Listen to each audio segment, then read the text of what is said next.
Hello, hello. I'm Priscilla. This is Morton.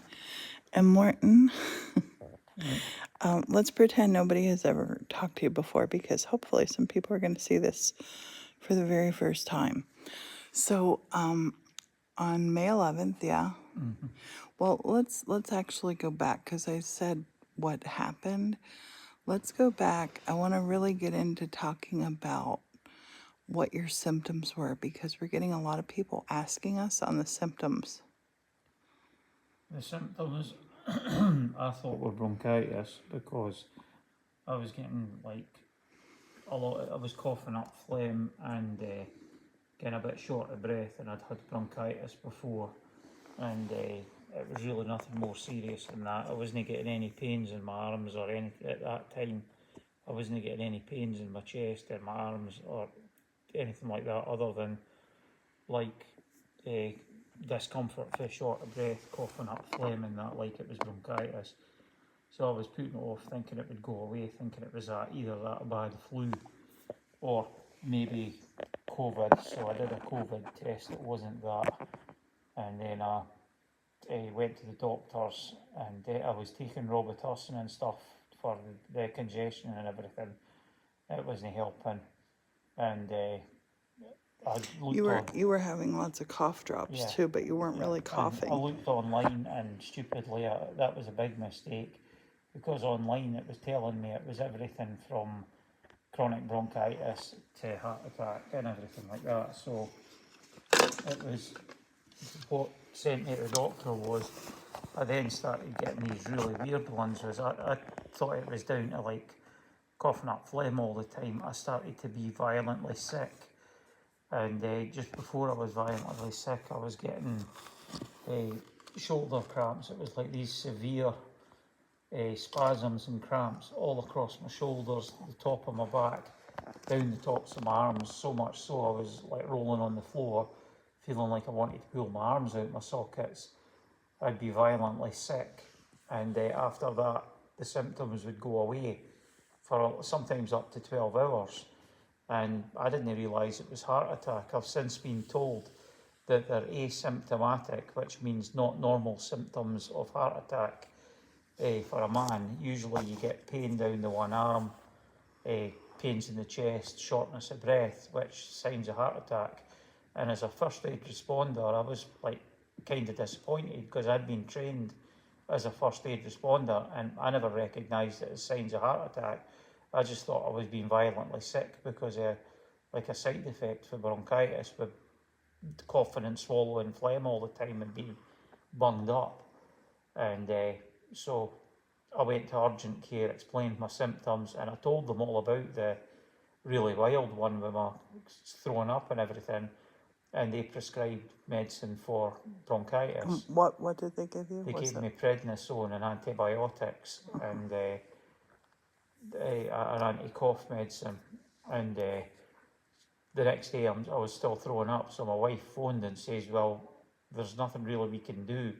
The next step's ER. So I thought, well, maybe it's just medicine taking its time to kick it. I was afraid, and they were afraid you were getting dehydrated from all the throwing up. Drinking. So I thought it was maybe the medicine still to kick in, because I got the medicine maybe lunchtime Monday. Tuesday I was still being sick. So Wednesday I thought things were getting better, because I always thought heart attack had happened and didn't go away. I didn't realise symptoms came and went. And so the Wednesday I was okay during the day. Then we had a Chinese meal in the evening, and after that I was completely and utterly violently sick again. And I thought maybe I've just eaten too much again. So I left it till the next morning. At that point, that's right. You were just eating tiny little portions. Yeah, I've been eating very small portions because you were afraid of being sick. Yeah, and on the Thursday morning, it was my wife's Priscilla's 60th birthday, and I wasn't want to be dragging her to hospital and stuff, but she insisted that we went to ER. And fortunately, we had the choice of the Shamokin Hospital or the Danville one. They're about 50-50, so we went to Danville, and it turns out that it's got the amazing heart department and everything in it. And I was told if I'd gone to Shamokin, they would have probably transferred me to Danville one. You would have been in a And helicopter. so the ER department there was amazing. They did a lot of work, EKGs, ECGs, and and everything like that. walk us through, like, what happened when we went in. Like, one of the first things they did was give you an EKG, and Yeah, that they was gave normal. Yeah, they give EKG and blood work, but my enzymes were showing elevated something in the blood that was pointing to heart attack, and I took an episode when they sent me for an ECG after they put the dye in my system. My body sort of went into the weird spasm and breathing problem again, and they did another EKG, and when they compared the EKGs, they saw problems. And at that point, the heart department, because they thought it could be esophageal spasms, and something that someone else that I've spoke to on TikTok was saying that was one of the symptoms that they had when they were having a heart attack. The doctors were diagnosing it as esophageal spasms at first, and so I'm still getting referred because I may still have stomach trouble, but the heart department says no, we think it's heart attack. We're admitting you, and tomorrow we're doing a catheterization and checking your heart, and we think you have a blockage that we're hoping to fix with stents. I'm not sure how you pronounce it. I think it's with an E. And stents. so they hoped to do that, and unfortunately the next day they went in, had a look, and discovered that the blockages were far more serious than they initially thought, and that they wouldn't release me, and they admitted me and stabilised me over the weekend, and I got the open heart bypass surgery on the Monday, and I got the open heart bypass on the Monday with the amazing surgery team, and they thought they were going in to do 5 F4 bypasses, and it turns out that they had to do 5. And I was told by the nurse that visited me, I was so lucky that one of them, it was I think 99% blockage, they reckon, was the one that they call the Widowmaker.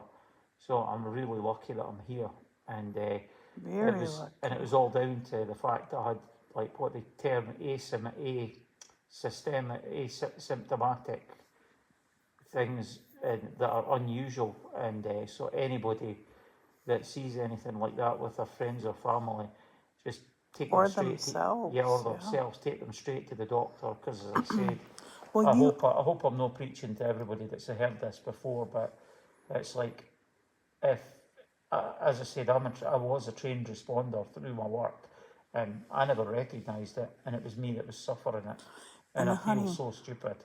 Honey, you and I had discussed, could this be a heart attack while it was going on? Yeah. But we didn't think that it was, because your pains would come and go. Yeah, and before it happened, I had no symptoms.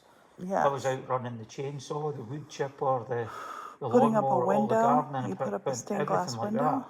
that. Doing all the firewood for the stove during the winter time. Yeah. And I had no symptoms, no shortness of breath, nothing. And then, as I said, what I thought started off as a flu and turned into bronchitis ended up to be like major coronary heart disease. Well, and the other thing too is you had EKGs in the past. Yeah. Nothing ever showed, and you never had any clue that you might have heart Yeah. issues, except you were borderline high cholesterol. Yeah, I've been fighting my cholesterol for a long time, but I knew about that. But I was managing to keep it in the normal range. And your mother had heart issues. Yeah. So they think that it might be a hereditary thing, correct? Yeah. Yeah, they think it's hereditary, especially when being as young. Yeah. Because you're just They a think baby. it's more of that than what I've been eating. Honey, you're only 56. Yep. And you've been eating pretty well, no meat products for like the last and 2 it's years like, almost. The job that I did wasn't sedentary either. I was on my feet all the time. Yes. Like for the last 14 years, I was working as a flour miller, so I was on my feet up and down 7 floors, 8 floors. And hey, honey, you remember what Bailey told us in the hospital about the late night eating with the cholesterol? Remember? Can you remember what she said? No, I don't know. No, I'm not. Well, it could be that, but just for a tip for people, she said, "What is it? Your liver that makes the cholesterol, and then it makes it at night." Did you know that? Yeah, I didn't know that. I didn't know that either.